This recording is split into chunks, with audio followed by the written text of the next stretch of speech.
warm welcome to all of you to self selection board, a one step towards uniform। मेरा नाम है शुभम वार्ष्णेय और आज हम बात करने जा रहे हैं अभिषेक राज के बारे में। मैंने इनका इंटरव्यू कंडक्ट किया है। ये ऑल इंडिया रैंक 1 है IMA और INA की मेरिट लिस्ट में। ये 5 टाइम्स रिपीटर रह चुके हैं और आज जो हम इंटरव्यू कंडक्ट करने जा रहे हैं वो उन पे करने जा रहे हैं जो क्वेश्चंस आपने पूछे थे।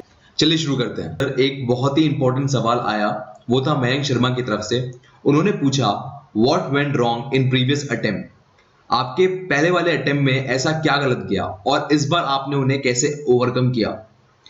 उसके जवाब में अभिषेक राज ने अपने ट्रेलर में ही जवाब दिया कि मैं कुछ ज्यादा ही फोकस था अपने आप को प्रूव करने के लिए SSB के अंदर, और मैंने कुछ अनड्यू ज्यादा ही प्रेशर ले लिया था और जिसकी वजह से मैं नेचुरली अपना बेस्ट परफॉर्म नहीं कर पाया। उसके बाद वो अपने अगले कमेंट में कहते हैं कि इस बार मैंने अपनी लाइफ को गोल ओरिएंटेड फॉर्म में जिया एंड फोकस किया अपनी लाइफ पे एंड एक्सेल करने की कोशिश की अपने लाइफ के अंदर, ना कि SSB के अंदर। अब चलते हैं जवाब के साथ अभिषेक राज की लाइफ की जर्नी को और समझने और SSB की प्रिपरेशन में उन्होंने और क्या काम किया। आज हम जो बात कर रहे हैं भाई अभिषेक भाई, सबसे पहले तो यार तुम्हारे मूंछों का ताव रणवीर सिंह से यार कम नहीं है। डिफेंस एस्पिरेंट के रणवीर सिंह हो यार तुम। बहुत बहुत धन्यवाद यार। मूंछों को पहले आपकी शायद उसमें नहीं है, आपके रिकमेंडेड वाले फोटो में, राइट? या हाँ एकदम कि यार मुझे लगनी चाहिए। नहीं, एक्चुअली ये सवाल कॉन्फ्रेंस में पूछा गया था। अच्छा। तो एक्चुअली फैमिली बैकग्राउंड से हम लोग राजपूत हैं। अच्छा। तो बचपन से सबको देखता आया था कि सबकी ऐसे अच्छी मुझे थी। अच्छा। मेरा काफी दिन से इंटरेस्ट था और आजकल काफी ट्रेंड भी था, तो मैंने सोचा एक बार ट्राई करके देखते हैं। और सूट कर गई? ट्राई किया तो काफी अच्छा लगा। अच्छा। हाँ, सूट कर गई तो फिर रख लिया मैंने। सही है भाई, अपने को तो नसीब ही नहीं, अपने तो पूरा क्लीन चिट है मामला। खैर चलो अगर हम आगे बात चलें तो यार आपकी लाइफ ना बड़ी इंटरेस्टिंग सी है। आपने 2017-18 में पहली बार TES दिया, उसके बाद आप आगे बढ़े, आपका उसमें सिलेक्शन नहीं हुआ, आप कॉन्फ्रेंस आउट हो गए। आगे चले, आपने आपका इंटरेस्ट वहां पर डेवलप हुआ और 3rd, 4th, 5th अटेम्प्ट में जाकर आपको और सिंसियरिटी आई और आपको लगा कि इसमें कुछ और कर सकते हैं, आप 6th अटेम्प्ट में रिकमेंड हो गए जी। और ऊपर से आप जो 6th अटेम्प्ट में रिकमेंड हुए वो भी रैंक 1 से, IMA और INA। और आप एक ऐसे शहर से आते हैं, बिहार के छोटे से टाउन से, जहां से इतना रिकमेंडेशन है नहीं, आर्मी में से आते हैं या आपकी फैमिली से कोई आर्मी से आया हो। सो ये एकदम से कैसे, मतलब लाइफ में ऐसा लग रहा है सब है, बस लड़की नहीं आई अभी तक, सब हो गया मतलब लाइफ में।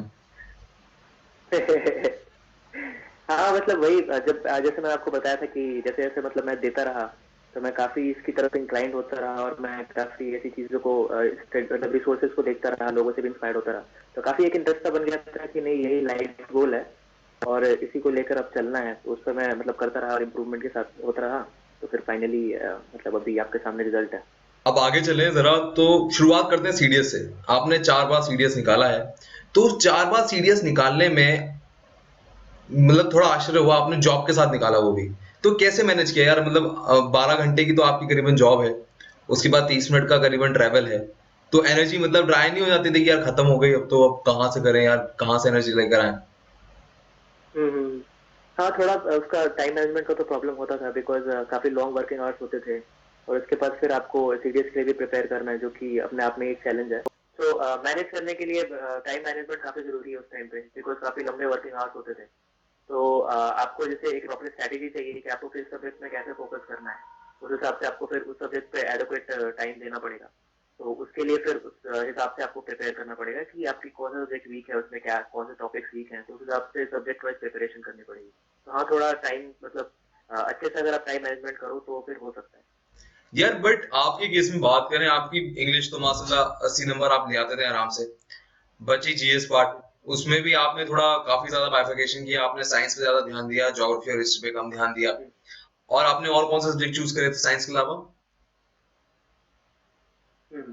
हाँ, तो बेसिकली क्या करता है, जैसे ज्योग्राफी, जैसे जीके हो गया फर्स्ट ऑफ ऑल। तो जीके में आपके जैसे आप जिस बैकग्राउंड से आते हैं तो आपका नेचुरली वो बैकग्राउंड स्ट्रॉन्ग होगा as compare to the other particular subject. जैसे मान लो मैं इंजीनियरिंग बैकग्राउंड से आता हूँ, तो मेरी साइंस रिलेटिवली स्ट्रॉन्गर है एज कम्पेयर टू ये हिस्ट्री, सिविक्स और ज्योग्राफी।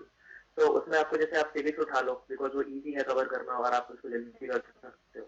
तो उसके बाद अपने साइंस पर फोकस करो सो दैट आपका कट ऑफ क्लियर हो जाए, बिकॉज आप बहुत कम टाइम में काफी ज्यादा प्रिपेयर नहीं कर सकते जीके के लिए। तो आपको फिर स्कोरिंग सब्जेक्ट में ज्यादा प्रिपेयर करना चाहिए वंस आपका ये जो कट ऑफ मार्क्स जीके में है वो सिक्योर्ड हो, तो आप एक स्पेसिफिक सब्जेक्ट पर फोकस करो। जैसे मैंने साइंस पे किया था और सिविक्स पे किया था, उसके बाद करंट अफेयर्स में कुछ अच्छे क्वेश्चन इजी वाले हो जाते थे। उसके अलावा फिर मैंने मोस्टली मैथ्स और इंग्लिश पे ही फोकस किया, बिकॉज उसमें आप अच्छा स्कोर कर सकते हैं। चलो यहाँ पर मैं आपको एक पॉज लूंगा। तो आप कह रहे हो जीएस जिसकी कट ऑफ निकलनी ही मुश्किल हो जाती है, उसमें आपने से 3 बातों पे ध्यान दिया, साइंस मतलब फिजिक्स केमिस्ट्री बायो, दूसरी सिविक्स एंड तीसरा हाँ करंट अफेयर, जी। एंड यू आर स्कोरिंग अब 24 मार्क्स या फॉर द 4 टाइम्स। या टिल नाउ। अरे यार कभी ऐसा नहीं लगा कि 24 के नीचे जरा बस हल्के हल्के बाउंड्री पे जा रहे हैं, अब तो गए मगर लड़क गया? हाँ वो प्रॉब्लम होती है, बट जैसे मतलब जैसे मैंने आपको बताया, तो ये मतलब बेसिकली हर एग्जाम की तरह इसमें भी कुछ क्वेश्चन इजी होते हैं, कुछ मीडियम कुछ डिफिकल्ट। तो मीडियम क्वेश्चन और इजी क्वेश्चन जो है, जैसे आपको बाकी सब्जेक्ट के भी इजी क्वेश्चन एक दो शायद हो जाए, तो आपको उनको पर भी थोड़ा रिलाई करना पड़ेगा। और बाकी अगर आपका ये जो बेस सब्जेक्ट है जो मैंने आपको बताया, अगर वो स्ट्रॉन्ग है, तो आपके वो जो मार्क्स आएंगे वो एक्स्ट्रा मार्क्स आएंगे। और बेसिकली आपको अटेम्प्ट बहुत ज्यादा नहीं करना है, काफी लोग काफी ज्यादा अटेम्प्ट कर देते हैं तो नेगेटिव में मार्क्स आ जाते हैं। तो आप बस उतना ही अटेम्प्ट करिए जिससे आपकी कट ऑफ एकदम कंप्लीटली क्लियर हो रही हो, उससे ज्यादा आप रिस्क मत लीजिए। तो ओके, ये यहाँ पर स्ट्रेटेजी अब मैं अपनाता था। ओके यहाँ पर थोड़ा डिटेल में जाते हैं। चलो आपने सिविक्स पढ़ी, आपने फिजिक्स केमिस्ट्री बायो पढ़ी, तो इससे एक बात समझ में आ रही थी कि आपने जो आपका स्ट्रीम का था, क्योंकि आपने 4 साल बीटेक की, साइंस बैकग्राउंड था, तो कहीं ना कहीं कुछ भी ना पढ़े भी याद होगा, वो इस्तेमाल हो गया, प्लस थोड़ा रिवीजन करना आसान हो गया। तो ये एक मोस्ट रेफर हो गया जिसमें ग्रेजुएशन है उससे स्टार्ट करो। प्लस जो इस सिविक्स वाली बात है, ये तो आपने हाथ भी नहीं लगाया, तो आप ये कहाँ से पढ़ते थे सिविक्स? हाँ सिविक्स के लिए मैंने लूसेंट जीके की बुक कवर करी थी, जो कि काफी अपने आप में एडिक्वेट है, मोर देन एडिक्वेट है। तो अगर आपको इसका पूरा सिविक्स पैटर्न उठा के अगर आप एंड टू एंड पढ़ लोगे और आप प्रीवियस से क्वेश्चन को मतलब एक बार कंसल्ट कर लोगे, तो आपको पता चल जाएगा। बिकॉज हर एग्जाम की तरह यूपी सीरीज का भी एक पर्टिकुलर पैटर्न है, तो वो किसी ब्रॉड पैटर्न से पूछता है, ये ना कि कोई छोटी बात उठा के नहीं पूछेंगे वो यूपीएससी वाले। तो वो ब्रॉड पैटर्न पूछेंगे, जैसे मान लो प्रेसिडेंट पावर पूछ ली पिछली बार, तो आप उससे रिलेटेड मतलब अगर आपने सीरीज एक बार पूरा पढ़ लिया, तो फिर आप एक बार प्रेसिडेंट वाला पार्ट वापस से रिवाइज कर लोगे कि ऐसा क्या क्या था। तो इस बार उससे रिलेटेड कोई और सवाल आ सकता है, चीफ मिनिस्टर आ सकता है, बिकॉज वो एक तरह से एनालॉगस है। तो आपको उस टाइप की चीजें थोड़ा एक बार प्रीवियस ईयर क्वेश्चन से ये फायदा हो जाता है कि आप रिवाइज करते रहते हो सेम चीज को, तो वो आपको क्लियर हो जाएगा, फिर आपको याद हो जाएगा। अब बात करें फिजिक्स केमिस्ट्री बायो की, तो आपने एनसीईआरटी को हाथ तक नहीं लगाया, जबकि जो यूपीएससी एस्पिरेंट होते हैं उन तो कहता है एनसीईआरटी के बिना बेटा तुम्हारा कोई एग्जाम क्लियर नहीं होने वाला यूपीएससी का। तो उसके लिए भी आपने लूसेंट ली की कुछ और? नहीं मैंने ऐसे उठा के कुछ नहीं पढ़ा, बट जैसे एग्जाम आता था तो जैसे आपको बताया प्रीवियस ईयर क्वेश्चन करने पे आपको वो चीजें याद हो जाती है। जैसे मान लो कोई फोर्थ का क्वेश्चन आया हुआ है और आपको अचानक से वो क्वेश्चन नहीं हुआ, जो कि हो जाना चाहिए था, बिकॉज इजी क्वेश्चन होते हैं एज कम्पेयर टू आपके ग्रेजुएशन सब्जेक्ट। तो आपको आपको याद लगेगा कि नहीं मेरे को एक बार ये टॉपिक देख लेना चाहिए, because somehow I have forgotten some of the things. तो आप एक बार उसको जब रिवाइज कर लेते हो तो आपका फिर वो टॉपिक वापस से रिवाइज होके एक लेवल पे आ जाता है। तो इसी तरह से जब प्रीवियस ईयर क्वेश्चन बनाओगे तो आपको एक्जैक्टली ये पता चलेगा कि मेरे को क्या याद है और मैं क्या भूल रहा हूँ। तो जो भूल रहा हूँ उसको फिर से पढ़ना पड़ेगा, नहीं तो क्योंकि वो वो जो सब कुछ आपको याद नहीं होगा फिर सब्जेक्ट में भी। ओके, बट वो जो सोर्स है आपके पढ़ने का, कुछ भूल गए तो वो कहाँ से पढ़ते थे आप, ये जानना चाहेंगे हम। हाँ जैसे आप एनसीईआरटी से भी पढ़ सकते हो किसी भी जैसे आपको बेसिकली जो क्वेश्चन नहीं हुआ तो आपको पता है कि वो एक्जैक्टली उसका सब टॉपिक भी क्या है। जैसे फोर्स हुआ तो फोर्स में सब टॉपिक हो सकता है, फ्रिक्शन हो सकता है, तो आप फ्रिक्शन एनसीईआरटी से भी पढ़ सकते हो। या फिर जैसे ग्रेजुएशन में भी आप उस पर्टिकुलर सब्जेक्ट के लिए कोई बुक कंसल्ट करते हो, राइट, तो आप वही बुक पर वापस जा सकते हो। जैसे मैं एचसी वर्मा पढ़ा करता था तो मैं वापस से एक बार उसी को देख लूंगा कि अच्छा ये कॉन्सेप्ट था जो कि यहाँ लगना था और वो मैं भूल गया हूँ। या फिर आप प्रीवियस ईयर सॉल्यूशन, जैसे अरिहंत की जो बुक थी मेरे पास, वो काफी इंपॉर्टेंट बुक थी। जैसे आपसे कोई फिजिक्स में सवाल नहीं हुआ, सपोज फ्रिक्शन का नहीं हुआ, तो आप वो सवाल उसमें पलट के देख लोगे कि भाई इसमें क्या कॉन्सेप्ट लग रहा है, अच्छा इसमें नेगेटिव फोर्स लगा रहा था, मैं पॉजिटिव लगा रहा था, तो आपके दिमाग में वो बात आ गई। तो सेम इस टाइप के क्वेश्चन आएंगे तो आप फिर कभी गलत नहीं करोगे। तो ये एक पॉइंट हो जाता है। ओके, तो यहाँ तक आपने 24 मार्क्स कवर कर लिए, सिर्फ और सिर्फ 3 सब्जेक्ट, 4 सब्जेक्ट पढ़ के, physics chemistry bio and civics, and last is current affair. तो अब आपके करंट अफेयर्स में आए, तो करंट अफेयर्स का आपका सोर्स कहाँ से होता था कि कहाँ से पढ़ना है इसको? हाँ करंट अफेयर्स में जैसे मैं आपको बताया वो एग्जैक्ट पिन पॉइंटेड चीज नहीं पूछते हैं, ब्रॉड अंडरस्टैंडिंग के ऊपर पूछते हैं। तो जैसे आप करंट न्यूज को भी न्यूज पेपर पढ़ रहे हो, उसके बाद आप एडिटोरियल्स वगैरह देख रहे हो, अगर यूट्यूब पे अगर आप डिस्कशन देख रहे हो तो आपको मोर और लेस चीजें पता होंगी। जैसे मान लो एक सवाल आया था कौन का सेट इसके बीच में हुआ है, तो आप जैसे देख रहे हो फॉलो कर रहे हो तो आपको पता है कि यूएसए और इंडिया के बीच में टॉक्स हुई, तो आपको वो ओवरऑल चीजें पता है। बाकी कोई भी आप एक रेगुलर मतलब वीकली या मंथली मैगजीन फॉलो कर सकते हो, जैसे प्रतियोगिता दर्पण होगी, तो फिर आपको न्यूज़पेपर डेली पढ़ने की जरूरत नहीं है, आपको वहीं से पॉइंटर नोट्स मिल जाएंगे। और एग्जाम के जस्ट कुछ महीनों पहले का महीने के करंट अफेयर्स काफी पूछते हैं। जैसे फेब में हो रहा है तो आप सितंबर के अराउंड की इसके बाद की चीजें पढ़ने लगो, तो वो काफी इंपॉर्टेंट होती है करंट वाली जो चीजें हैं, और वो ब्रॉड ट्रेंड पर फोकस करते हैं। जैसे इंडिया यूएस रिलेशन हो गया, तो उसमें क्या ऐसा हुआ, अभी करेंटली क्या हुआ, पहले क्या हुआ था। जैसे हमारे टाइम पे एक सवाल 2019 में आया था कि न्यूक्लियर डील जो बहुत इंपॉर्टेंट है 2011 में थी कि पहले यूएस अपोज करता था हमको, उसके बाद उन्होंने न्यूक्लियर डील हमारे साथ साइन की कि हम उनके न्यूक्लियर वेस्ट को यूज कर सकते हैं, तो वो काफी बड़ा ट्रेंड था। तो कैसे पॉलिसी ट्रेंड्स हैं उनके ऊपर भी काफी सवाल आते हैं करंट अफेयर्स में, तो ये चीज एक याद रखने वाली है। बाकी एक आपके डिफरेंस इंस्टीट्यूशन से आएगा एक क्वेश्चन आपकी करंट किसी टेक्निक से आएगा, जैसे कोई पर्टिकुलर इंस्ट्रूमेंट हमने खरीदा, कोई पर्टिकुलर वेपन सिस्टम खरीदा, तो उसके ऊपर क्वेश्चन आ सकता है। तो ये सारी चीजें आपको याद रखनी होगी। ओके चलो ये बात मैं आपकी बात मान गया, बट वापस आपकी जॉब पर हम आते हैं। तो 12 घंटे की जॉब, 6 घंटे की नींद, 18 घंटे यहाँ खत्म हो गए, 18 प्लस 6 होते हैं 24, तो मतलब 6 घंटे बचे। 6 घंटे में आपका आधा आधा घंटा अगर ट्रैवलिंग का खत्म कर दो तो 19 घंटे, मतलब 5 घंटे बचे। 2 घंटे नहाने धोने खाने पीने में कर दो तो बच गए 4 घंटे। अब 4 घंटे हर दिन यूजुअल तो नहीं पॉसिबल कि यार वो 4 घंटे मिलेंगे ही मिलेंगे, अनप्रेडिक्टेबल बिजली का बिल है वो भरना है, पहले तो आप घर से दूर भी रहते थे।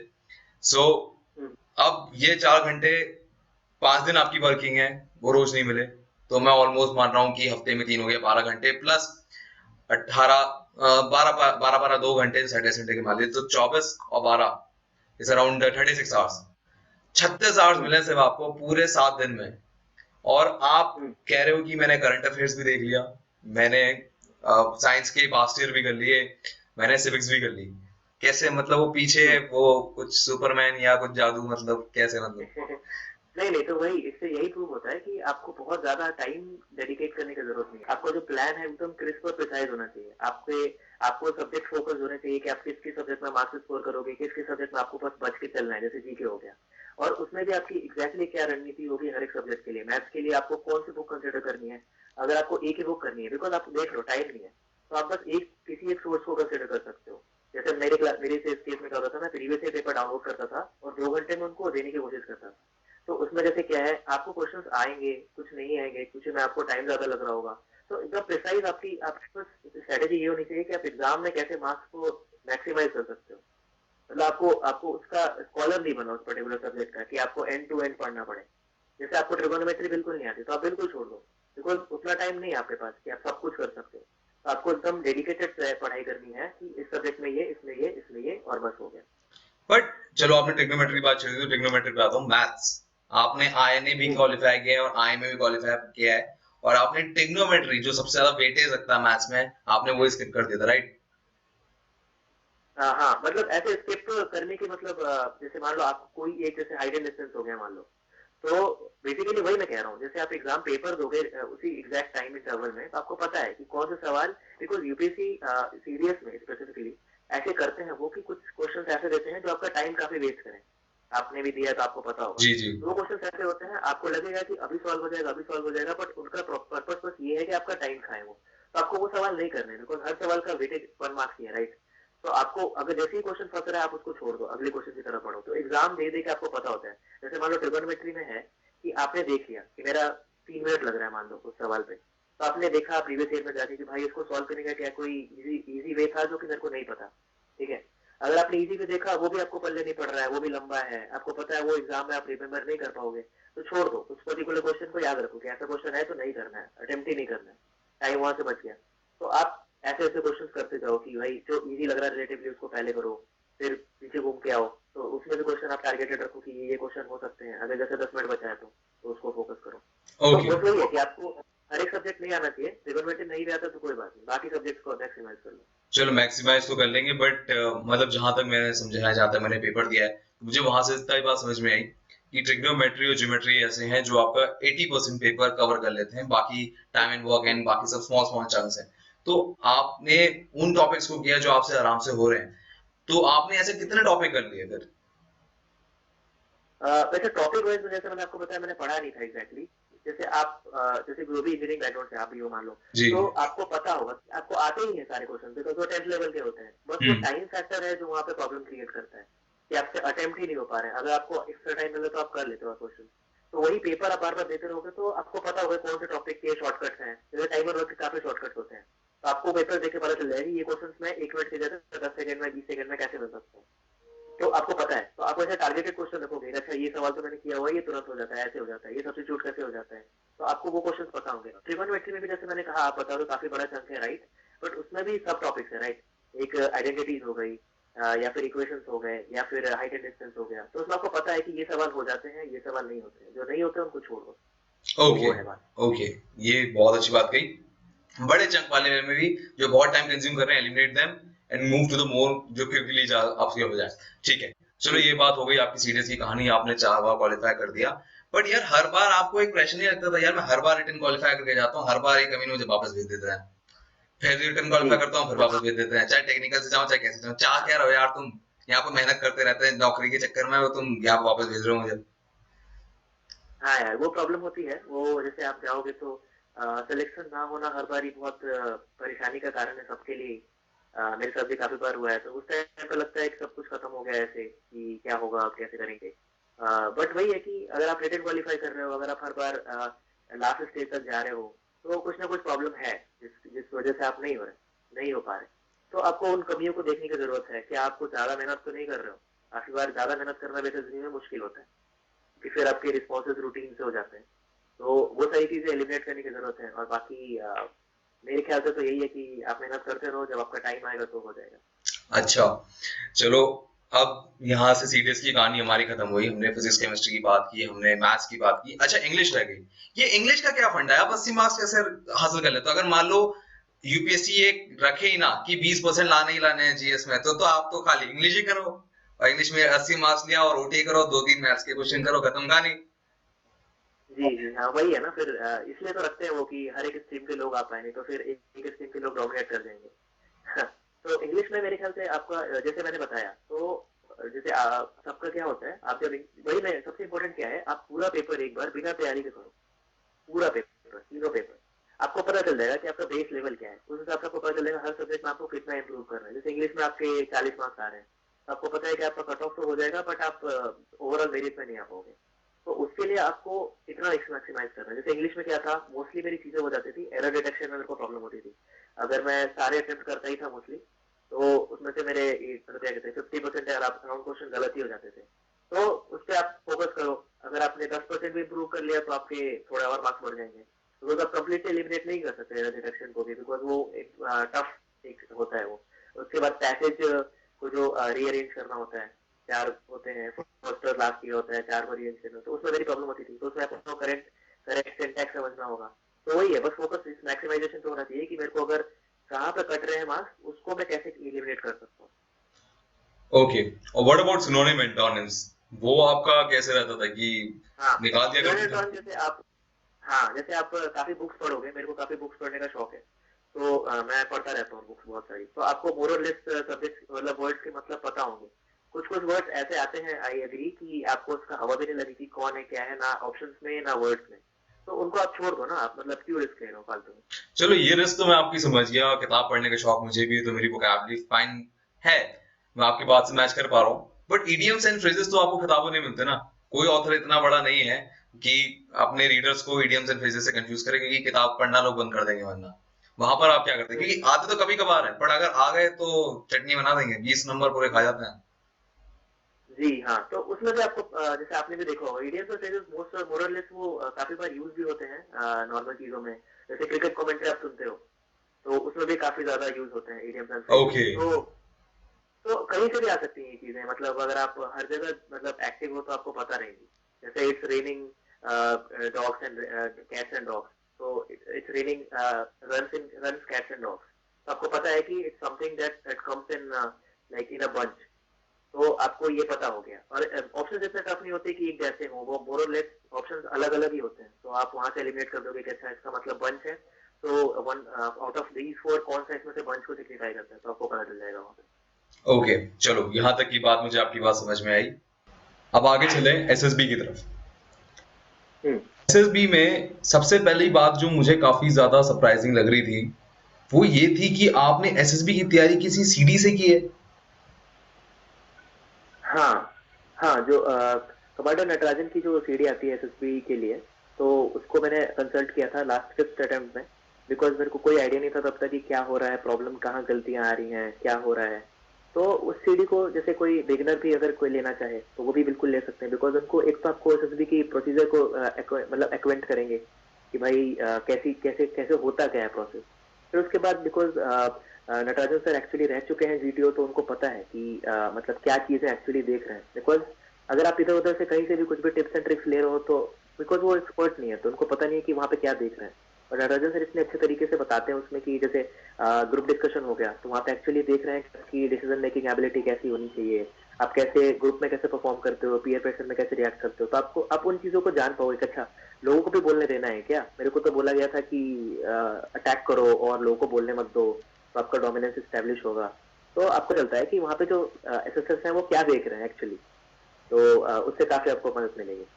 ओके, चलो यहाँ तक बात समझ में आई, सीडी से आपको पता लगा। बट यार कुछ ऐसी चीजें होती हैं जो आप बिना करे नहीं सीख सकते। पर्सनल इंटरव्यू आप देख के नहीं सीख सकते, आपको करना ही पड़ेगा। आपके बोलने का तरीका, आपके बैठने का तरीका, क्या पता आप बैठ गलत रहे हो, पूरे इंटरव्यू में बोल सही रहे हो, ठीक है। या जीटीओ है यार, जीटीओ तो करके ही पता लगेगा, आप ग्रुप के साथ करते हैं वो बात। तो वो सीडी से कहाँ से यार, मेरे को तो बात हजम ही नहीं हुई जब आपने बात बताई मेरे को। नहीं, अगर आप सीडी देखोगे तो जीटीओ में तो कम्प्लीटली मैं उस सीडी के लिए इंडेप्टेड हूँ। अगर वो सीडी में नहीं देखता और बेसिक जैसे कैंटिलीवर का कॉन्सेप्ट है, तो वो बिकॉज नॉर्मल लाइफ में कभी आपको यूज आएगा ही नहीं। नॉर्मल लाइफ में कौन कहाँ यूज करता है कैंटिलीवर, तो आप जैसे वो सीडी देखोगे तो बिकॉज एम्पल एग्जाम्पल्स है उसमें, तो आप देख के समझ जाओगे, आपको ओवरऑल पता चल जाएगा कि बिकॉज आप करके भी एसएसबी में जरूरी नहीं है अगर आपने कर भी लिया तो आप वहां जाके कर लोगे, बिकॉज स्ट्रक्चर डिफरेंट है, राइट। तो आपको बेसिक कॉन्सेप्ट एकदम क्रिस्प होना चाहिए, जैसे कमांडर नटराजन ने बताया कि कहाँ रखना है, कहाँ पे एफर्ट होना चाहिए, इसको रखेंगे कहाँ और स्टॉप कहाँ से करना है, बस ये पता हो तो आप वहां से मैनेज कर लोगे अलग उसमें भी। तो ये तो बिल्कुल मेरे लिए बहुत ज्यादा जरूरी था, क्योंकि पहले 4 अटेम्प्ट से मेरे को कुछ हवा नहीं लगती थी, मैं बस पट्टाबंदी लेके खड़ा रहता हूँ लाइन पे, और कोई बोलता था लोड पास कर दे तो मैं दे देता था, बिकॉज पता ही नहीं है कुछ कॉन्सेप्ट क्या होता है। तो ओके। 5th और 6th अटेम्प्ट में मैंने मतलब कोशिश करी आगे जाने की, और बिकॉज मेरे को कंसेप्ट पता था, मैं इसको देखता रहा 10 बार देखा 20 बार देखा, तो मेरे को पता चला कि अच्छा यहाँ से स्टॉप करना है, तो नहीं हो रहा तो ये फंदा लगा सकते हैं, या फिर यहाँ से रोक सकते हैं स्टॉप, यहाँ फंसा सकते हैं। तो वहां पे आपको ये आइडियाज आएंगे। बाकी ग्रुप में भी काफी डिपेंडेंट होता है, जैसे ग्रुप में भी कोई बोल रहा है कि अच्छा इसको कहाँ से स्टॉप करें, तो आपको अचानक से स्ट्राइक हो गया, अच्छा हाँ ये रहा, यहाँ से रोक सकते हैं। तो उस प्रेशर सिचुएशन में कैसे रिएक्ट करोगे आप, वो तब पता चलेगा जब आपका कंसेप्ट काफी सही हो, जो कि मैंने सीडी से सीखा। तो काफी फायदा है, मतलब बिल्कुल चलो इसके मैंने बिना तो कोई पॉसिबल नहीं है। आपकी बात मान ली, जीटीओ में आपने कैंटिलीवर समझा, कहाँ रखना है, क्या कैसे दबाना है, सब समझा आपने, ठीक। बट स्क्रीनिंग, यार स्क्रीनिंग तो भूत है। वो कैसे, मतलब वहां तो नहीं पता लग सकता यार स्क्रीनिंग। सोच के देखो, तुम बैठे हो, तुमने किसी की बात सुनी, आधी बात तो शायद नॉइस में जा रही होगी, जो वहां पर भी सर जो सीडी में दिखा रहे होंगे, वो वहां से क्या सीख लिया आपने। हाँ, तो वहां से बेसिकली आप ये सीखते हो। मैं तो फॉर्चुनेट रहा हूँ, पता नहीं कैसे, कि बस एक बार स्क्रीन आउट हुआ आज तक अपने टोटल 6 अटेम्प्ट में। तो 5 बार मैं जैसे गया हूँ वहां तक। तो बेसिकली क्या होता है, आपको फर्स्ट ऑफ ऑल ओआईआर में काफी अच्छा स्कोर करना होता है, बिकॉज वो काफी इंपॉर्टेंट चीज है। Second of all story story writing. Story writing में ये दो चीजें जो हैं, जो 2/3 कवर करती हैं, वो बेसिकली किसी और पर डिपेंडेंट नहीं है, वो बस आपके ऊपर है। तो आप इसको इम्प्रूव कर सकते हो कि भाई मैं क्या कर रहा हूँ, क्या मैं स्टोरी गलत लिख रहा हूँ, क्या मैं प्री डिटरमाइंड स्टोरी लिख रहा हूँ, क्या मैं वही है कि स्टोरी में कुछ स्मॉल डिटेल्स हैं जिसको मैं मिस कर रहा हूँ, क्या मैं बिना इसके ठीक से देखे स्टोरी लिख दे रहा हूँ। उसके बाद आप नरेट कैसे कर रहे हो, ये 3 चीजें जो है 3/4 जो आपका सिलेक्शन हो गया स्क्रीनिंग में, वो आपके ऊपर है पूरा पूरा। तो आप इन चीजों को इम्प्रूव कर सकते हो। उसके बाद ग्रुप में क्या है, ग्रुप में फिक्स मार्केट बनता ही बनता है सारे सारे रिपीटर्स का। तो उसमें प्रॉब्लम रहती है, मतलब स्क्रीनिंग का रिजल्ट आने तक हर बार मेरे को यही लगा कि पता नहीं होगा, नहीं होगा, नहीं होगा। तो वो तो धुक धुक रहती है सबके शरीर में। बट वही है कि आपको थोड़ा सुनना है सबकी बातें, और ग्रुप को एक फ्लो में ले जाना है एक साइड की ओर, ऐसा नहीं कि नहीं तो आप ये बात है, खुद ही आपने कर रहे सीडी, हो। एक मिनट में आपको आपको रोकना चाहूंगा, बट ये बात आपने सीडी से कैसे सीखी। सीडी में आपने शायद 3-4 स्क्रीनिंग देखी होंगी, मैंने सीडी नहीं देखी अभी तक।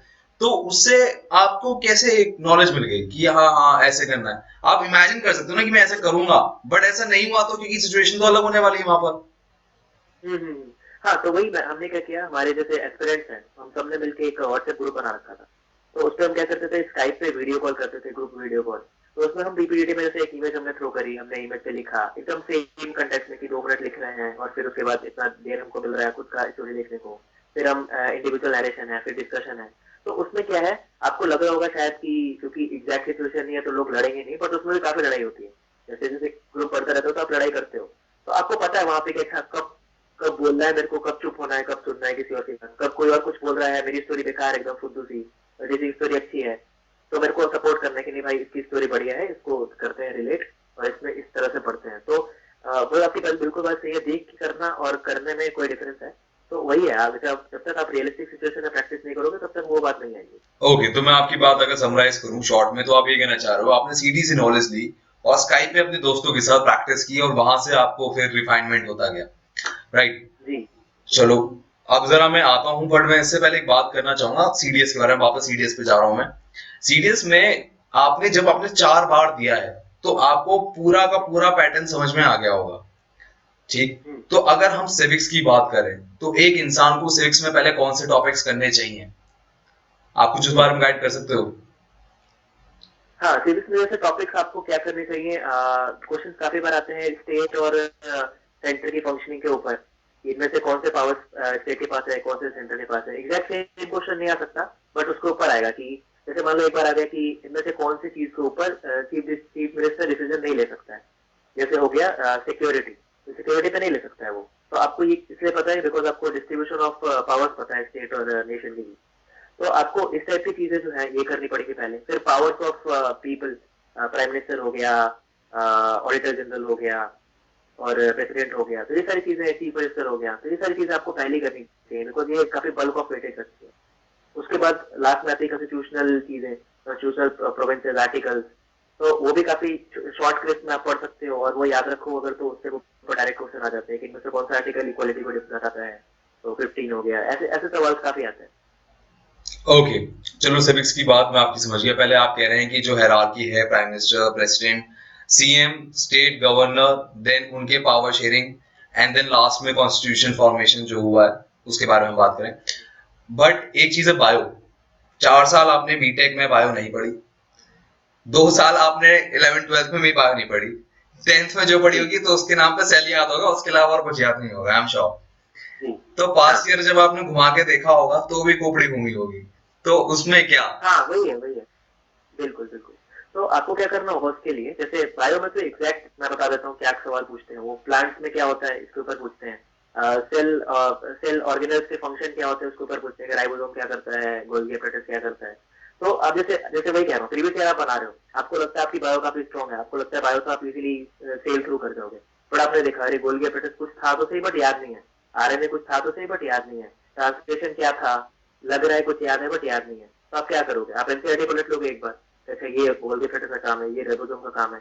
तो आपको क्या हो गया, आपको जैसे गोल्गी एपरेटस नहीं आ रहा था बट अभी आपको सब आता है, राइबोसोम भी आता है, आरएनए भी आता है, आपको क्लोरोप्लास्ट भी आता है, कुछ भी पूछ लिया तो उससे आता है, तो ये फायदा हो जाता है। पढ़ना तो पड़ेगा, जैसे आपकी जो स्ट्रीम है, मेरी इंजीनियरिंग थी तो बायो छूट गया, तो बायो भी पढ़ना पड़ेगा, बट बिकॉज वो स्कोरिंग है और इसमें एक टाइप के क्वेश्चन आते हैं तो उसको करना आपके लिए ज्यादा बेनिफिशियल रहेगा एग्जाम सिचुएशन में। ओके, उससे आप नहीं पढ़ सकते ऑब्वियसली, बिकॉज आप पढ़ते पढ़ते खत्म हो जाओगे, कुछ नहीं आएगा आपको, कुछ पढ़ने नहीं पड़ेगा, कुछ याद नहीं रख पाओगे। ठीक है, चलो यहाँ तक की बात हमें समझ में आ गई। उसमें केमिस्ट्री में नॉर्मली किसी का हाथ तंग होता है, तो केमिस्ट्री में आपका हाथ तंग था कि उसमें रटने वाला काफी होता है कि it's easy easy sail through?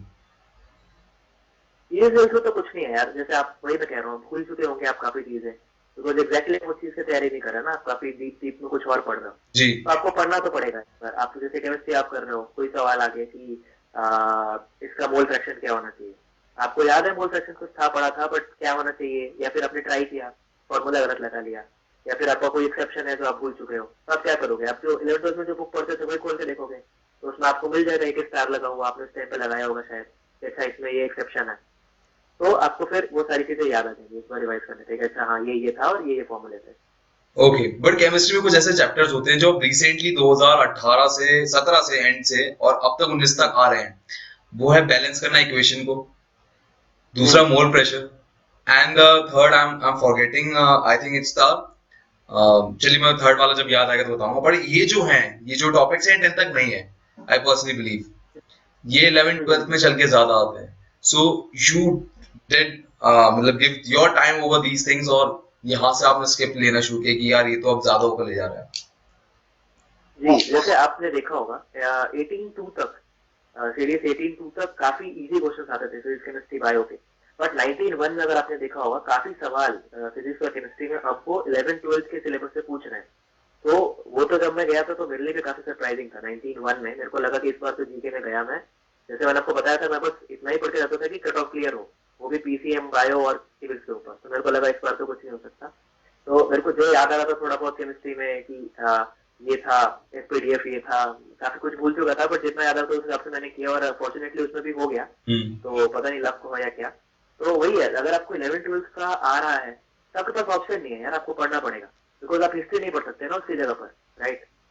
Okay, but 11th 12th में आप अगर व्यूअर्स को कुछ आइडिया दें कि 11th 12th के कौन से टॉपिक अब बहुत ज्यादा आ रहे हैं, कुछ फ्रेशर्स आ रहे होंगे जो अब 2019 का सेकंड पेपर देने जा रहे होंगे, तो if you give some idea कि वो कौन से टॉपिक है जिन पे आपको कॉन्सेंट्रेट करना चाहिए 11th 12th के। बिकॉज अभी मैंने पास एक पेपर देखा जिसमें जब कुछ आया है, तो कंफर्म नहीं है कि वही सेम चीज आएगी, बट जो मैंने देखा उस हिसाब से आपको फिजिक्स केमिस्ट्री में फिजिकल केमिस्ट्री आ रही है मोस्टली, कि ये ऑर्बिटल क्या होने चाहिए, इसकी स्ट्रक्चर क्या होगी। तो आप एक बार वो देख लो, ये ऑर्बिटल वाला जो पूरा कंसेप्ट है कि कैसे क्या आ रहा है, एसपीडीएफ है, ट्राइगोनल प्लेनर है, ये सारी चीजें आप एक बार देख लो, तो उससे सवाल ऐसे 2-3 मेरे ख्याल से। उसके अलावा फिजिक्स में आप देखोगे तो जैसे आपको पता चल गया, राइट, तो उसमें इजी इजी पार्ट कर लो कि सर्कुलर मोशन कर लो फॉर एग्जांपल, उससे एक क्वेश्चन आया था। तो इस टाइप के क्वेश्चन आप कर लो कि मतलब एक तो जो आ रहा है और उससे रिलेटेड आप कितना पढ़ सकते हो। जैसे आप एग्जैक्टली 11-12 का सिलेबस पूरा तो नहीं पढ़ सकते ना, बिकॉज वो फिर अपने आप में काफी वास्ट हो जाएगा। तो आप उससे रिलेटेड इजी इजी जो टॉपिक्स हैं जो आ रहे हैं, केमिस्ट्री पढ़ लो, बिकॉज केमिस्ट्री में एग्जैक्ट वही सेम चीजें क्वेश्चन पूछ रहे हैं जो कि डायरेक्ट फिजिकल केमिस्ट्री से रिलेटेड है, तो वो आ जाएगी। तो आप वो पढ़ लो पहले। ओके, चलो यहाँ से कहानी आप एसएसबी की तरफ चलते हैं। अब एसएसबी में पहला स्टेज होता है हमारा स्क्रीनिंग। स्क्रीनिंग में 4 भाग होते हैं, 4 भाग में हो गए, जैसे आपने पहले भी डिस्कस किया था हमने। पहला वो आया, देन पिक्चर परसेप्शन, आपको स्टोरी लिखनी है, देन उसका narration, and last is GD. अब पिक्चर परसेप्शन की बात करें तो उसमें आपकी एक तरीका आंसर लिखने का क्या होता है, बिकॉज वी डोंट वांट कि जो हमारे नए जो फ्रेशर हैं वो उनमें से गुजरे जिनसे हम गुजरे हैं। तो आपका तरीका क्या होता था पिक्चर को परसीव करने का एंड स्टोरी लिखने का? जी, सबसे पहले तो मैं सबको ही बताना चाहूंगा जो रिपीटर्स हैं या फ्रेशर्स हैं मेरे साथ के दोस्त, कि हमको बहुत ज्यादा प्रैक्टिस नहीं करनी चाहिए पिक्चर परसेप्शन की। तो उससे क्या होता है, आपका दिमाग एक ही डायरेक्शन में जाने लगता है। जैसे आपने कहीं से देखा कि भाई आग लगी है, तो मतलब आग जैसा लग रहा है तो मैं आग की स्टोरी बना रहा हूँ, बट किसी ने आपको बोल दिया, टीचर हो सकता है या फिर आपका कोई फ्रेंड हो सकता है, कि भाई नहीं आग मत बना, तो जबरदस्ती क्यों उसमें क्या कहते हैं थ्रो कर रहा है, प्रॉब्लम क्यों क्रिएट कर रहा है। तो आप फिर उसको किसी और डायरेक्शन ले जाओगे और उसके बाद जो भी स्टोरी दिखेगी आप उसी डायरेक्शन में ले जाओगे। तो ये चीजें गलत है। आपको अपना जो परसेप्शन है काफी अच्छा रखना है, काफी क्लियर रखना है कि मैं एक ही टाइप से देखता हूँ हमेशा। सबसे पहले तो जरूरी है कि आप पिक्चर को काफी ध्यान से देखो, बिकॉज हम क्यों कहते हैं कि पिक्चर प्री कंसेप्ट है, बिकॉज पिक्चर का ओवरऑल मोरल एक जैसा लग रहा होगा, बट उसमें कुछ सटल चीजें वो डालते हैं जिस वजह से चेंज हो जाता है। जैसे मान लो, जैसे हम डिस्कस कर रहे थे हम लोग कि एक सीन है जिसमें 2 बंदे बैठे हुए हैं और उसमें अगर ऑफिशियल फील नहीं आ रही, ऑफिस रूम जैसा नहीं लग रहा, घर जैसा लग रहा है, फूल पत्ते लगे हुए हैं, बच्चे खेल रहे हैं, तो दैट्स नॉट ऑफिस, राइट।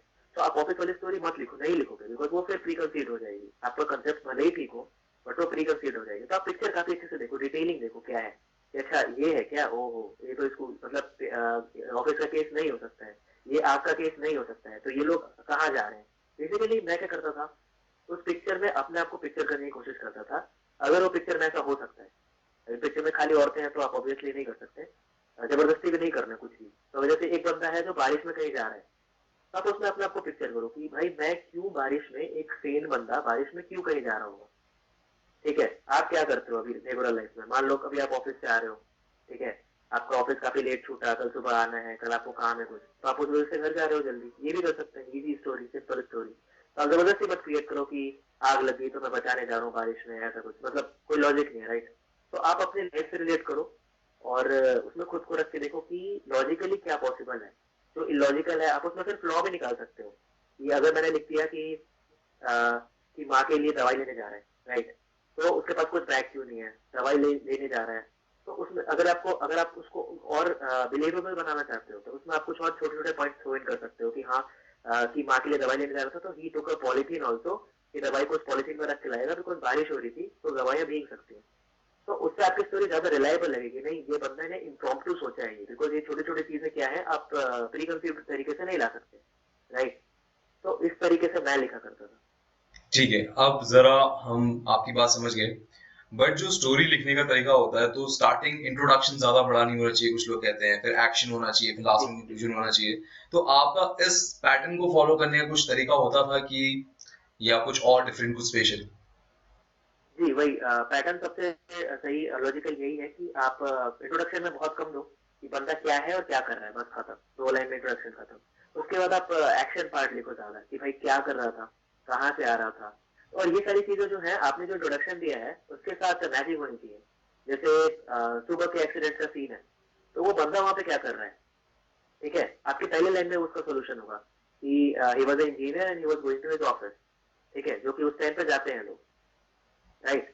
तो फिर आप बोलोगे कि ऑफिस जा रहा था, उसको ऐसा दिखा, फिर उसने क्या किया, ऑफिस जाते हुए बंदे के पास क्या क्या होता है बैग में, नॉर्मली क्या होता है, टिफिन होता है, पानी होता है, अगर कोई डिहाइड्रेशन से गिर गया है, भीड़ लगी हुई है तो आप क्या करोगे, आप अपने बैग में रखा हुआ पानी उसको पिला दोगे, ठीक है। तो वो लॉजिकली बिल्डअप होना चाहिए स्टोरी में, ये नहीं कि उसके पास बैग में कहीं से कोई मर रहा है और उसके बैग में कहीं से फर्स्ट एड किट निकल आई। तो कोई ऑफिस फर्स्ट एड किट लेके नहीं जाता अनलेस आपने प्रोडक्शन में लिखा है कि वो हॉस्पिटल में काम करता था और वो बंदा हॉस्पिटल में जा रहा था, तो उसके पास फर्स्ट एड किट अचानक से कहाँ से आ गए, या फिर कहीं गाड़ी से जा रहा हो तो गाड़ियों में होती है फर्स्ट एड किट। तो लॉजिकली बिल्डअप होना चाहिए और कंक्लूजन पार्ट में होना चाहिए कि कैसे उसने उस प्रॉब्लम को सॉल्व किया, अगर कोई प्रॉब्लम है तो, या फिर कोई चीज ऑर्गेनाइज कर रहे हैं तो कंक्लूड कैसे किया, क्या किया उसमें एग्जैक्टली। और एक्शन पार्ट में काफी कुछ डालो कि पॉलिथीन लेके गया तो दवाइयों को भीगने से बचा लिया, फर्स्ट एड किट ले गया तो पहले क्या क्या दिया, या फिर किसी को बीमारी है तो क्या बीमारी है, बुखार हो रखा था तो दवाई कौन सी दी आपने, ठीक है। तो वो सारा अगर आप लिखोगे तो काफी एक्शन पार्ट काफी अच्छा स्ट्रॉन्ग बनेगा, रिलायबल बनेगा और इम्प्रॉम्प्टू बनेगा। अब हम बात करेंगे पीपीएनडीटी की उन पिक्चरों के बारे में जो अभिषेक के एसएसबी में आई थी। अब जरा इसमें पहली पिक्चर जो है वो है 24 एसएसबी बेंगलुरु से, जहां से वो रिकमेंड हुए। इन सभी पिक्चर्स को जो मैं दिखाने वाला हूं वो बेस्ट इंटरप्रिटेशन है जो कि अभिषेक ने हमें बताई है। अब इसमें जो पहली पिक्चर है उसके अंदर आपको 3 मेल दिखाई देंगे। वो तीनों मेल डिफरेंट एज के थे। इसमें ये वाला मेल 15 ईयर्स ओल्ड था जो कि इनकी तरफ देख रहा था, और ये 25 ईयर्स मेल थे जो कि इनकी तरफ देख रहे थे और कुछ समझाने की कोशिश कर रहे थे। इनका आउटफिट जो दिखाया हुआ है वही है, और इनके हाथ में बैग था। प्लस ये इंसान सूट बूट में थे और नीचे पैंट थी। यहाँ पर ये जो पीछे इंसान थे वो 45 ईयर्स ओल्ड थे, और उन्होंने भी सूट बूट पहना हुआ था और उन्हें स्पेक्स और उनके चेहरे पे स्माइल थी, तो कहीं ना कहीं पॉजिटिव मूड में थे वो। इसके पीछे एक नोटिस बोर्ड दिखाई दे रहा था, और पीछे जो बैकग्राउंड था वो स्कूल के कॉरिडोर का था। ये थी हमारी पहली पिक्चर।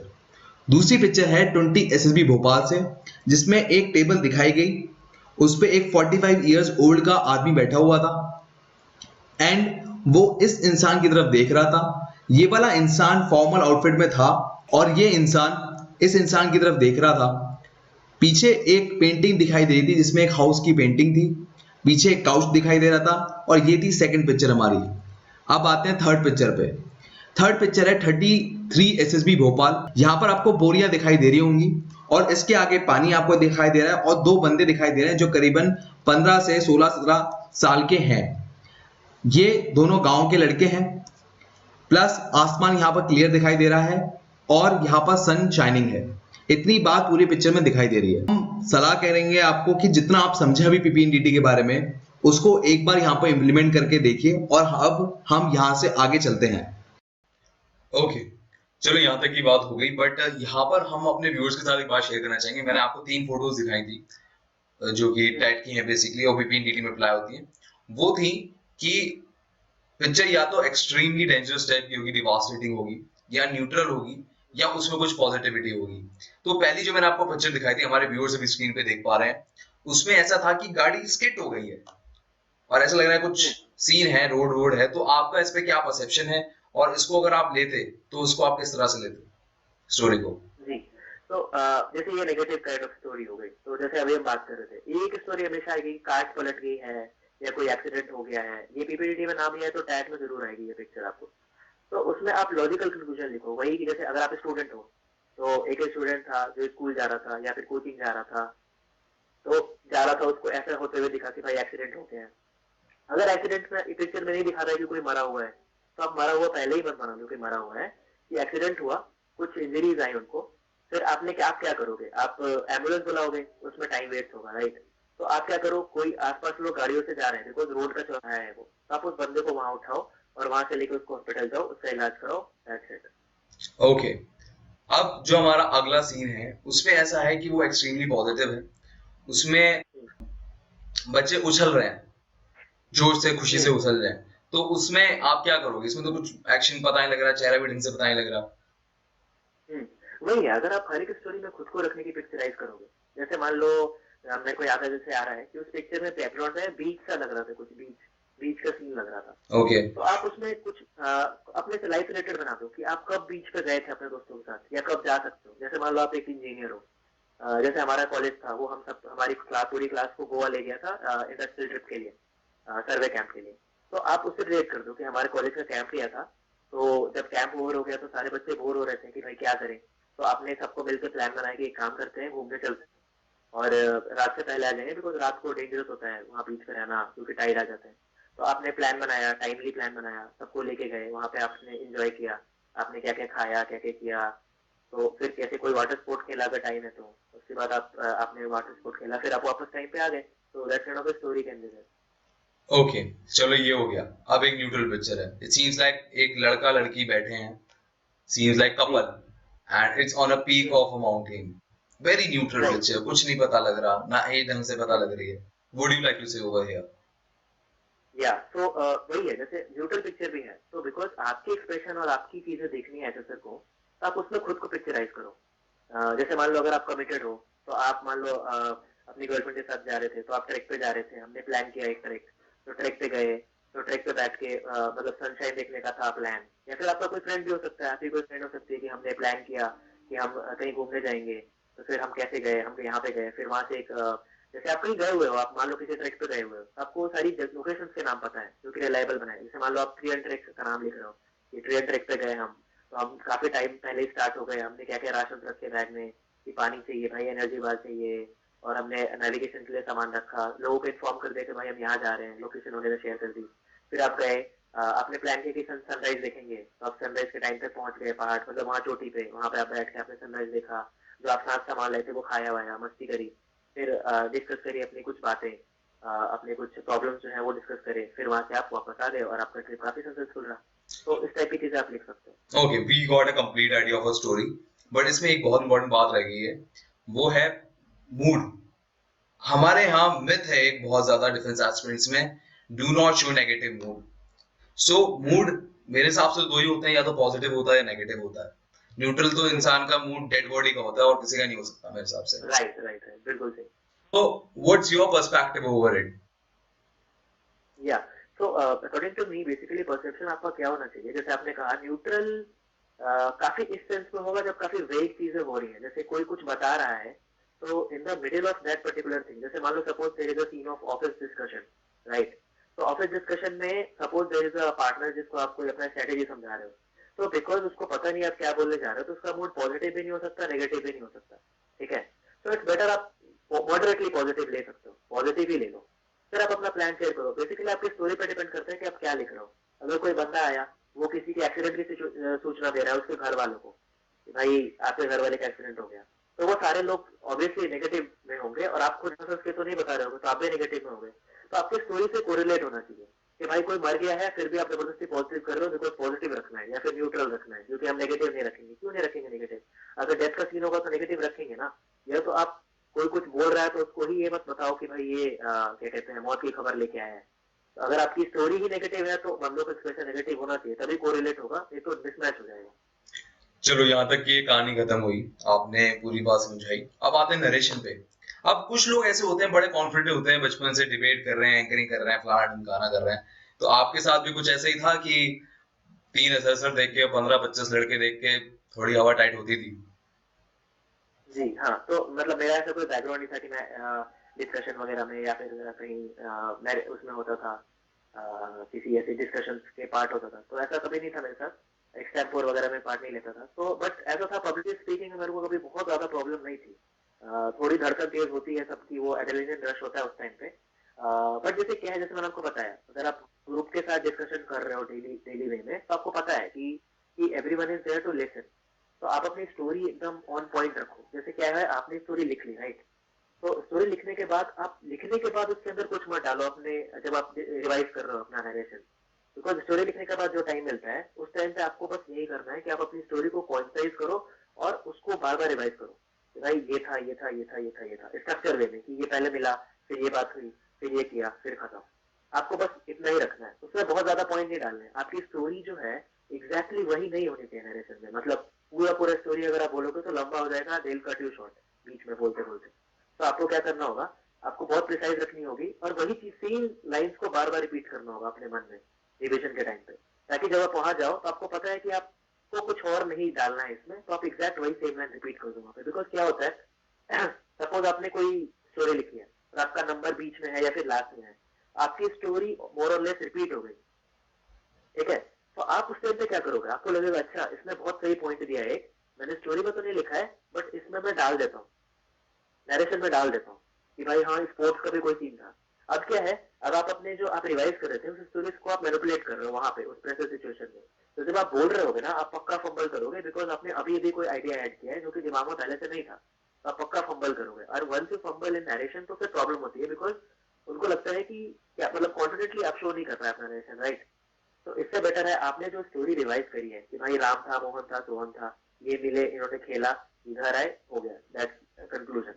जो आपको एक्स्ट्रा चीजें डालनी है वो आप प्लीज नरेशन में ना डाल के आप डिस्कशन के टाइम पे डालो, जिससे आपने आप बोल के डालो कि हाँ भाई इसने ऐसा पॉइंट बोला जैसे नंबर 33 में, इसका ये पॉइंट ऐड कर सकते हैं, बिकॉज फिर ये और अच्छा स्टोरी हो जाएगा और इंटरेस्टिंग स्टोरी हो जाएगा, रिलेटिव है, रेलेवेंट है, तो हम इसको डाल सकते हैं। ओके, सो अगर हम यहाँ तक की कहानी की बात करें, बट एक थोड़ा सा स्टेज में थोड़ा पीछे जाते हैं। पीपीएनडीटी आप लिख रहे हो, 6 बार आपने दिया है। पहली बार तो शायद हुआ हो आपके साथ कि आपने स्टोरी लिखी और कंप्लीट नहीं हुई हो और आपसे पेपर वापस ले लिया गया हो। So what is the situation, तब आप क्या करोगे? आप ऐड करते हो स्टोरी में, से उतनी लिख के आगे बढ़ जाते हो? नहीं नहीं, बिल्कुल बिल्कुल, इस केस में आपको ऐड करना चाहिए, बिकॉज आपकी स्टोरी कंप्लीट ही नहीं हुई, राइट?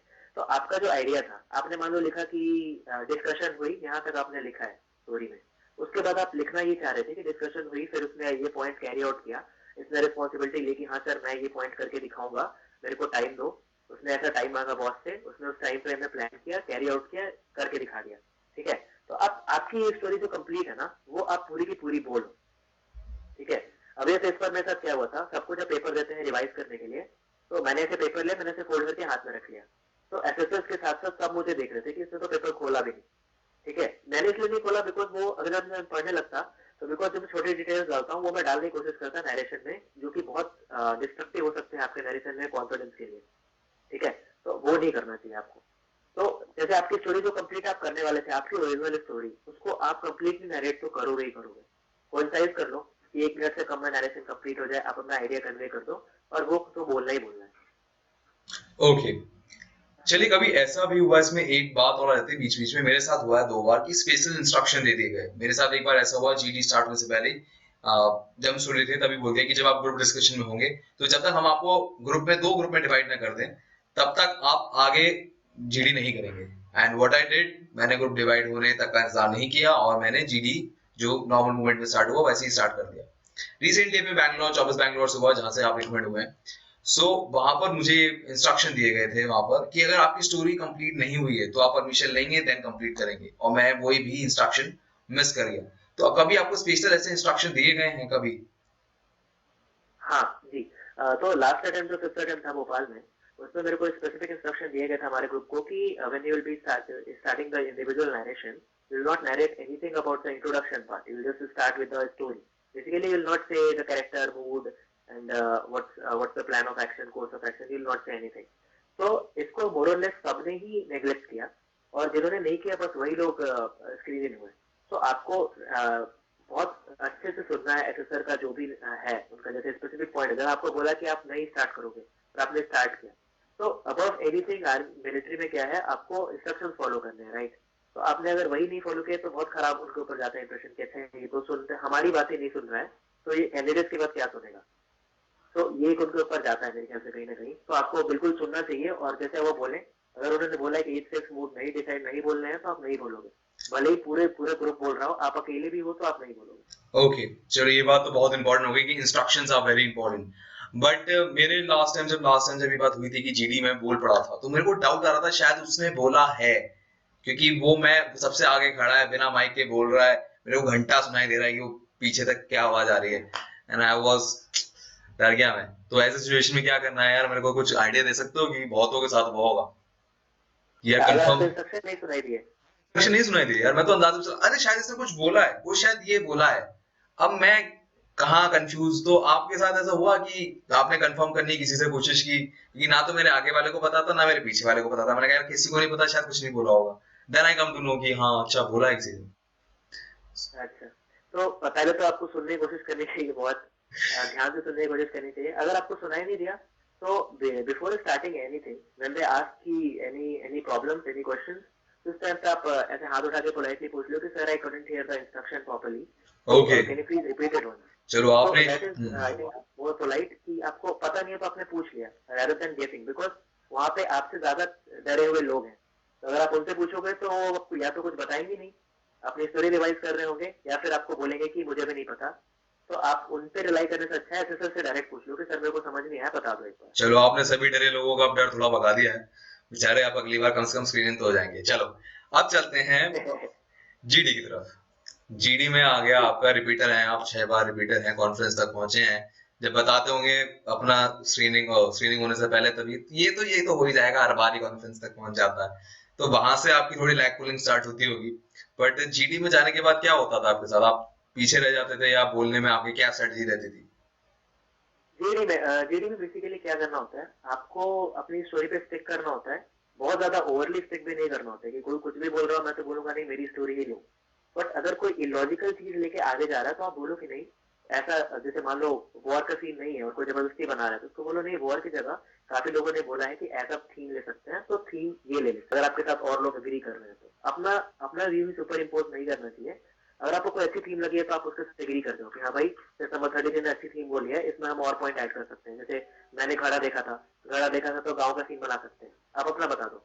फिर कोई और बोलेगा हाँ मैंने भी कुआं देखा था, तो हम ये बना सकते हैं कि ये लोग पानी लेने जा रहे थे। तो ये चीजें ऐड अप होने लग जाएंगी, और जो बेकार चीजें लेके आगे चल रहा होगा वो ऑलरेडी दब जाएगा, उसको लगेगा कि अच्छा हाँ सही है, फिर वो भी या तो अग्री करेगा या फिर वो लड़ता ही रहेगा। तो लड़ने वाले लोगों से आप लड़ नहीं सकते, बिकॉज फिश मार्केट में आप पार्टिसिपेट मत करो।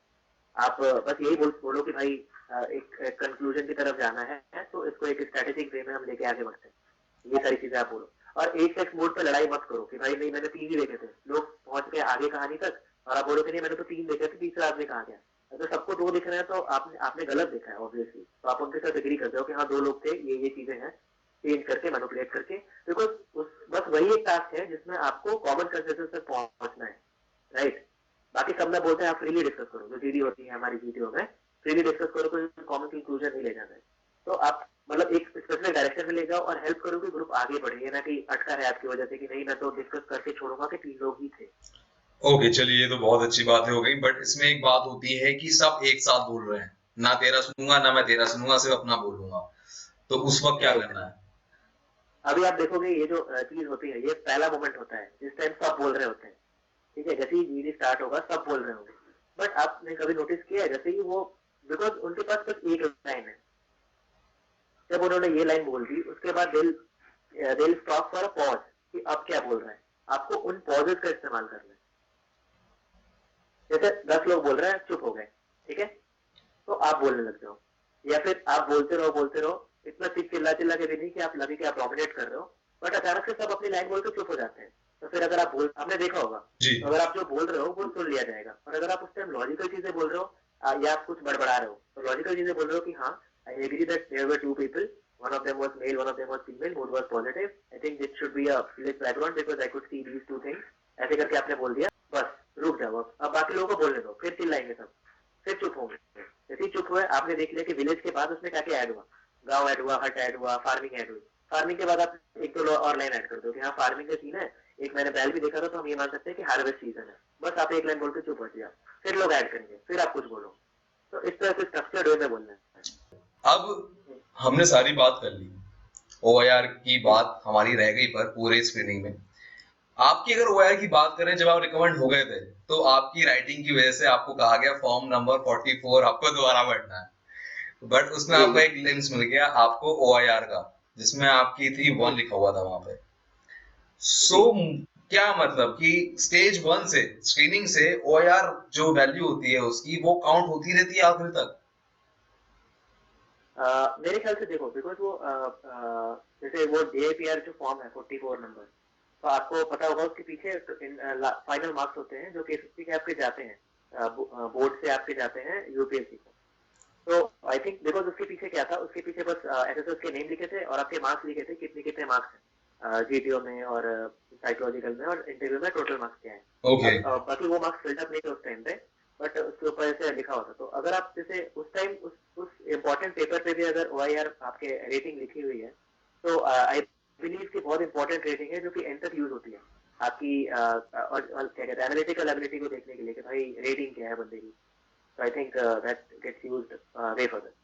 ओके, तो ये जो ओआईआर है, आपने जो रैंक 1 ली थी राइट, मतलब जो ओआईआर 1 मिला था आपको, if I am not wrong, so ये ओआईआर 1 लाने के लिए भाई आपने कहाँ से प्रैक्टिस की थी? प्रैक्टिस देखो, आप कोई भी बुक से उठा के कर सकते हो। मेरे पास एक पुरानी अरिहंत की बुक थी रीजनिंग की, तो मैं उसी से किया करता था। और बाकी काफी सारे ऑनलाइन भी आपको मिल जाएंगे चीजें, एसएसबी क्रैक के काफी सारे ओआईआर के मिल जाते हैं। बट वो डिपेंड करता है, बिकॉज काफी सारे ओआईआर रिसेंट वाले जो हैं आई हैव हर्ड कि काफी डिफिकल्ट होते हैं। तो आपको फिर कोई भी एक, जैसे एसएससी की है, एसएससी का जो लेवल है एनालिटिक्स का और ये एग्जाम जैसे वर्बल नॉन वर्बल रीजनिंग का, वो काफी अच्छा है। तो अगर आप उस लेवल की कोई भी बुक लेके उसको आप उससे अगर आप क्या कहते हैं टॉपिक बाय टॉपिक अगर आप जा रहे हो, तो आपका काफी अच्छा प्रिपरेशन होगा ओएआर का। तो या तो आपके लिए बहुत ज्यादा इजी होगा या फिर आपके लिए मॉडरेटली डिफिकल्ट होगा।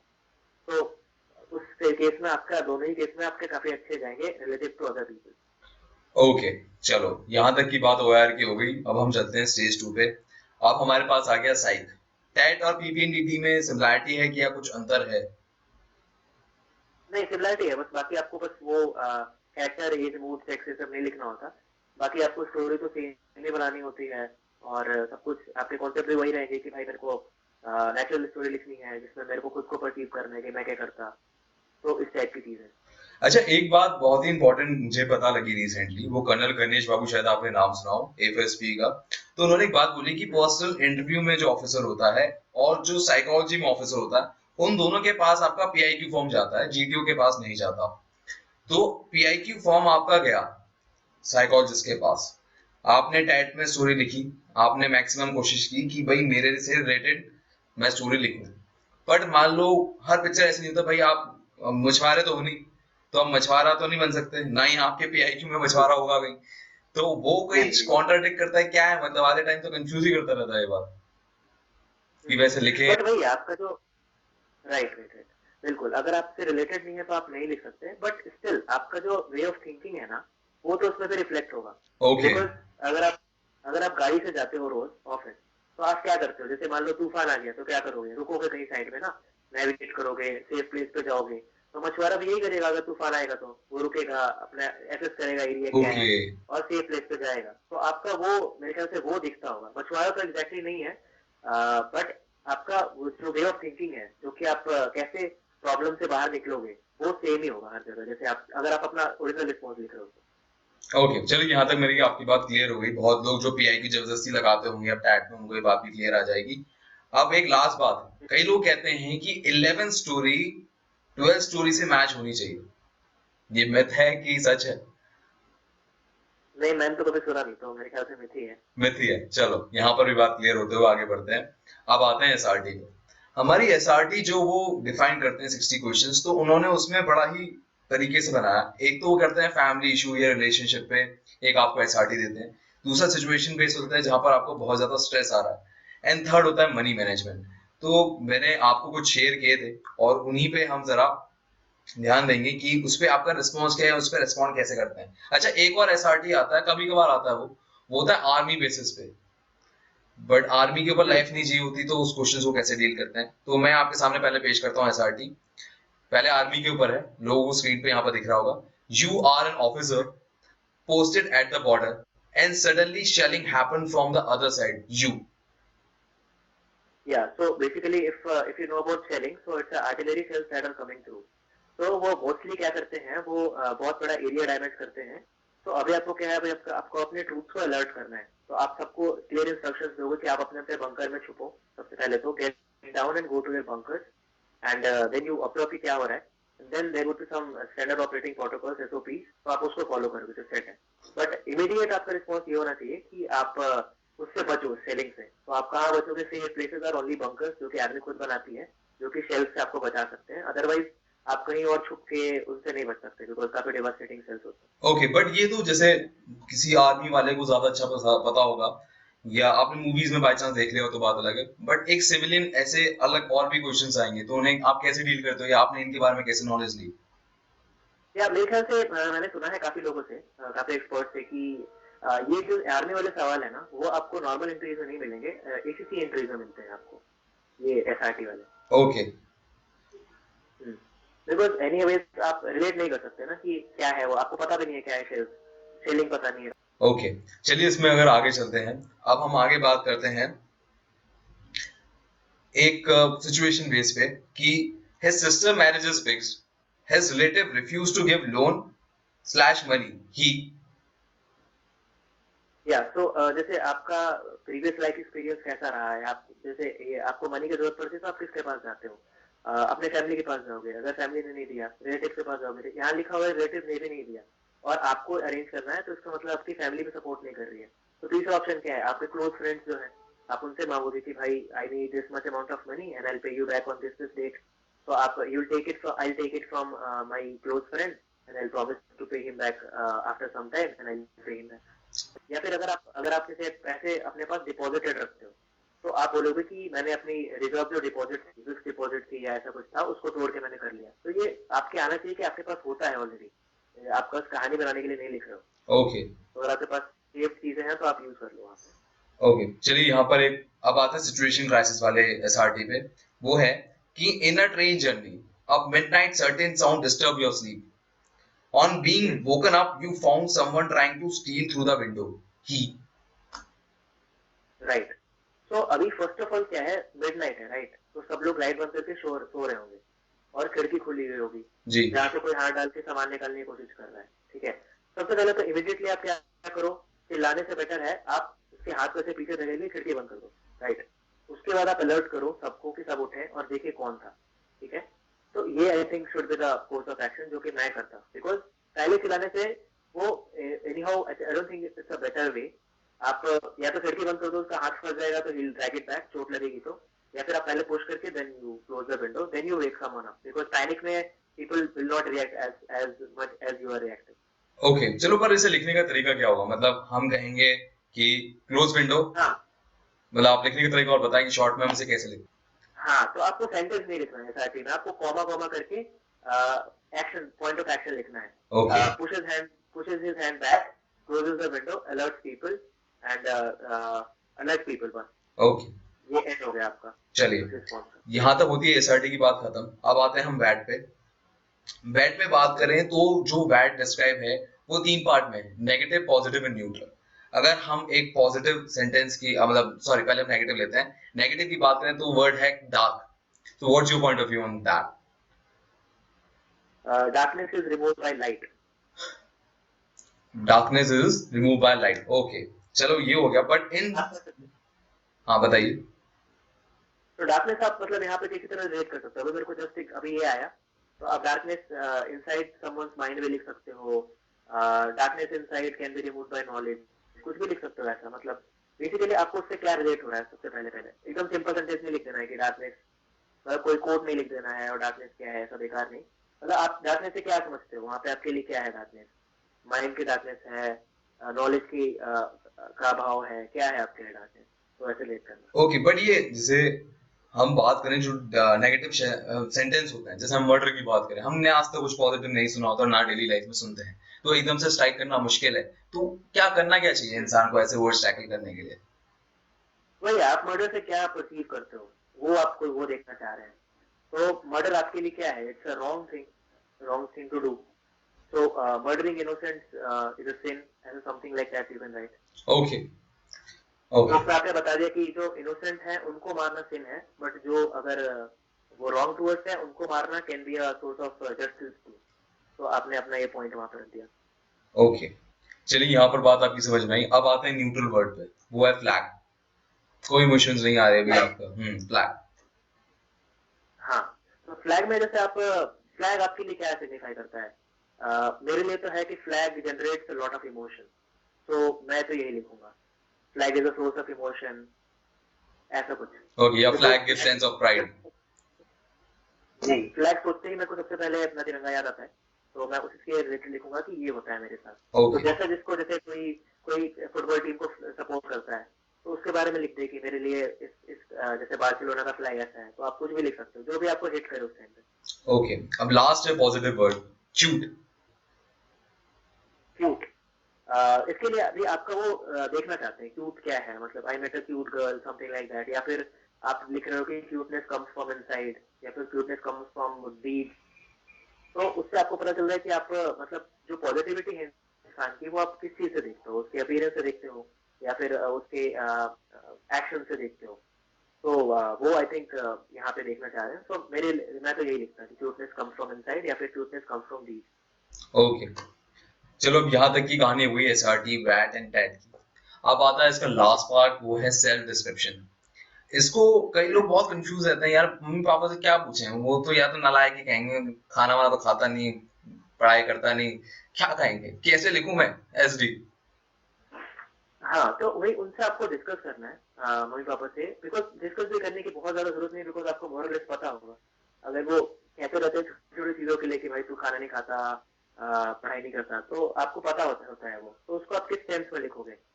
देखो, या तो एक चीज हो सकती है कि आप में कुछ एक्चुअली कमियां हैं, ठीक है।